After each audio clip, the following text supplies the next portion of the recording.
બરાબર ઉતાર જતી બરાબર કાલે છે દાળ ભાઈ લોકો બેઠા ખાવા એમને આપી દે ઓવો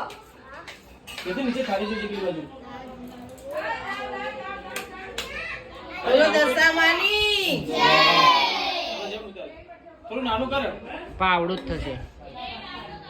પણ સ્ક્રીન નાની કર ને અરે આવડી જ થશે આમાં એચડી છે ને એટલે